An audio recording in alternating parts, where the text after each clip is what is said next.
All right, talking hoops tonight, and gonna be really quick.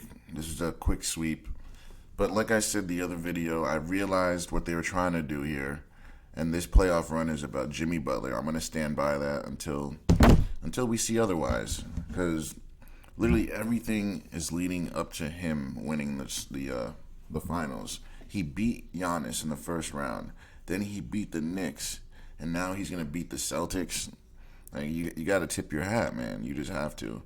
But they're doing all the press on the Denver Nuggets. Like they're making Denver seem like, oh, they're unstoppable. Oh, they're so great. They can't be beaten. Oh my gosh, they beat Kevin Durant. They beat LeBron James. Now they're gonna be champions, right? Wait a minute though. You got a two-headed monster over there called Bam and Butler, and they're ready to go. They got guys that are hungry, ready to go. I think this Nuggets team is a diversion. I think it makes more sense for the Heat to win. This Nuggets team has never won a championship ever. I mean, they could give him their first one, or they could give Jimmy Butler his first one. I don't know. I just don't know. I think Jimmy serves more of a superstar than Murray or Jokic does. I don't know, man. That's just what I believe. You can call me crazy, but the way these games have been playing, I feel like Butler has been more consistent. There's been games where Jokic has not shown up and Jokic just disappears and Murray just carries. Jimmy Butler shows up every game. And the funny part is his team is good enough that when he sits down, they still ball. So it's not completely Jimmy dependent. So in other words, what I'm saying is if Jimmy gets hurt and can't play, his team can still win. For the Nuggets, if Murray gets hurt or if Jokic gets hurt, their team is done, guys, because they don't have a true system. They have a really good team, like I said before, but Miami has a system that can run even when their superstars are out. Say Bam goes down, say Bam and Jimmy both go down, the Miami team still are capable of winning. It's not like they can't play, it's not like they can't do it because they have a system, they have a coach, they have ideas, they have plays, they have literally everything I talk about. Everything that the Lakers don't have, Miami. Miami's a better version of the Lakers, believe it or not. They have a better version of Anthony Davis, Bam, and they have a younger and I'd say might be better version of LeBron, Jimmy right now. And they got guys like Gabriel, Vincent, right? They got Matt Struss or Struess. I never know how to say his name. And then the other guy. So they got guys, man. They got length. Those guys are 6'6", 6'7", 6'8". Got length to them. You don't know who they are, but they're ballers. That's all you need to know. And they're coming. They're coming hot and heavy. And look at this: 2, 4, 6. They played 7 deep. The Nuggets, they're gonna have to play at least 10 deep against Miami because Miami, they will use all their guys. Like I said, Spoelstra has a plan for all his players. They don't just sign guys just to say, "Oh, we have 12 guys." Nope. When Spoelstra's signing a guy, he's gonna say, "I'm gonna sign a 3-point shooter. I'm gonna sign a distributor. I'm gonna sign a rim protector. I'm gonna sign an outlet passer. I'm going to sign an offensive rebounder." Literally, he goes down the line and picks players that are good at specific things, and he brings them on board. The Nuggets, they just bring a bunch of players together and try to make it work. It's not the same idea. When you look at Miami, they strategically, if you look down their roster, they strategically, each player they picked is there for a reason. They're not just there just to fill a roster spot, as most teams do. Miami has this figured out. They know what they're doing here, guys. I told you that strategy they used in the regular season. Because think about it. You don't want to be, if your team is really good, yes, it's nice to be number one and be known as the best. But look at this. But we all thought, well, I didn't, but most people thought Boston was the best team, right? But that let Miami hide behind the rafters and do what they're doing now. No one believed it. No one saw it. They believed it. They knew it. But they didn't show it. And now they're showing. They waited till the playoffs to show their real game plan. That's the smartest thing a coach can do. Why would you show it during the regular season? Just do enough to win and get in, and then you show them the stuff. You got to be vanilla. That's the thing about the NBA. You have to be able to play the regular season and be vanilla and win. You have to be able to beat teams without showing your best stuff. That's just the way it is in the NBA. You can't be going all out in regular season games, and then the playoffs come. You've shown them everything. Now they know how to stop you. And that's why the Nuggets and a lot of teams haven't been successful because they go so hard in the regular season. They throw everything at you that to the point they have nothing else to show you. So the playoffs come, you're prepared for everything they may throw because they've thrown everything just to win a stupid, meaningless regular season game. Like, the regular season means absolutely shit, like I say all the time. It means nothing. So all you people riding on these records, oh, the regular season, oh, they're the 8th seed, oh, bruh, that stuff means nothing at all. You don't understand the strategy they were using. Not every team gives a shit about the regular season. Miami doesn't give a damn because they know it's about championships. That's what Pat Riley understands. He understands the regular season means nothing. We got to get to the playoffs, just get in, and then we'll game plan, and we'll take it one game at a time. And that's how they do it, Miami. They go one game at a time, one possession at a time, one play at a time. And while other teams are looking ahead. It doesn't work like that. New York was looking past Miami. They were looking through them. They thought, oh, we got this. They were looking at Boston, and that's why they got beat. And Miami, they take everyone seriously. They don't care who you are. They play you hard. They don't care. They play you like you're the world champions. And Jimmy, he already lost his finals in 2020 in the bubble, right? So I don't think he's going to lose another finals, guys. The Nuggets have never even made it to the finals, so they can lose one. They're still young enough to get there again. I think Miami wins it this year, and then the Nuggets possibly get back again next year and win it. I just think this year is it just seems like it's too easy to pick the Nuggets, man. They especially now that they swept the Lakers, but somehow the Suns were able to eke out 2 wins. It doesn't make sense to me at all. I think they're just trying to make it seem like the Nuggets are so dominant, and I think the Celtics might even win tonight. So it seems like, oh, the Nuggets are better. They were able to sweep, but Miami's incapable of, so they must be not as good of a team, right? Wrong. That's not how that works.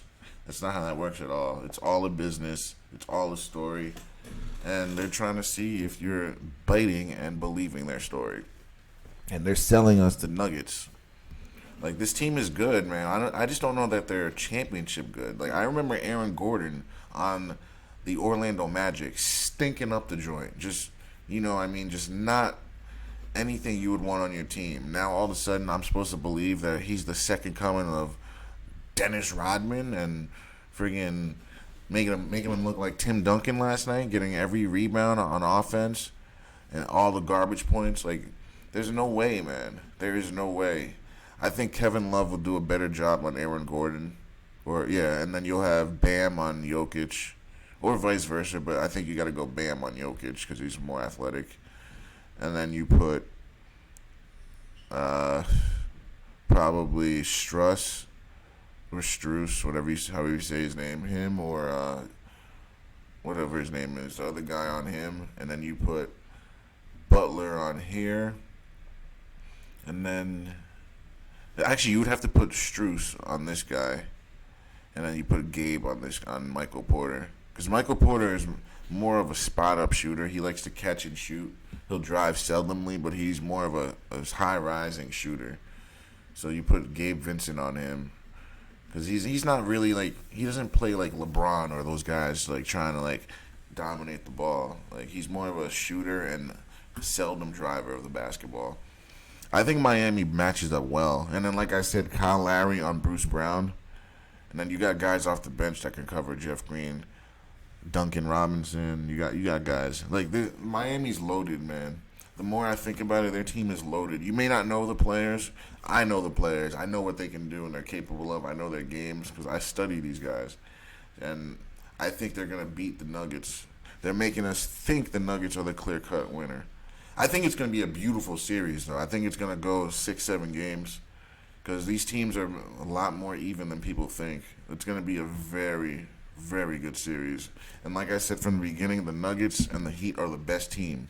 And I've said it literally from the first round. I know the first 2 games I picked the Bucks because they beat them the first game, right? And then the Heat ended up just figuring them out.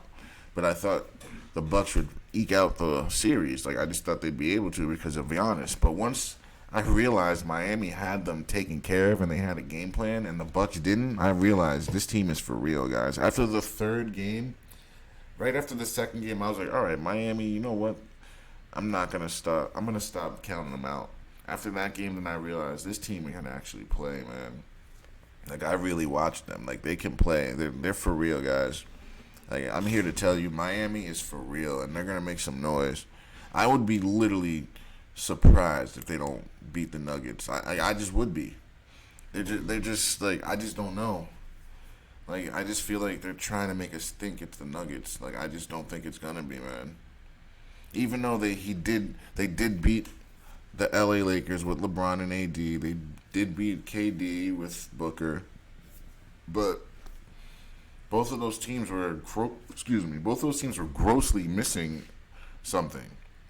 They were just missing something. So I don't think it was a good matchup. I think the Nuggets they just took care of bad matchups, and now they're finally going to meet a good matchup. I just think the Miami Heat match up so well with them. If there's any team in the league that can match up with the Nuggets, it's Miami, guys. If Boston beat Miami, let's say Boston did win, they would lose to this Nuggets team. They wouldn't be able to beat them. They would have no answer for Jokic. And Jamal Murray, you might have an answer for him actually, but I don't think those Celtics would be able to. Actually, you know what? The Celtics could play with them because you could put Marcus Smart on Murray, who is the defensive player of the year of last year. So I mean, I guess you could have put Smart on him, right? And then you put Jaylen Brown on. You'd put Jaylen Brown on Caldwell Pope. Then you'd put Tatum on Porter. Then you'd have to start Williams and Al Horford. And then you put Al Horford on Aaron Gordon and Williams on Jokic. And that's how they'd have to play. And then Michael Brogdon would come off the bench, I would assume. Yeah, you'd have to play big. And then Michael Porter. And then, what's his name? I can't remember that dude's name. The dude that came from the Bucks. Michael Brogdon. Michael Brogdon would have to be on Bruce Brown. And then they have another bench guy that'd be on Jeff Green. The point is, I think Boston could match up too. But the problem with Boston, it's going to be the same thing. It's the coach.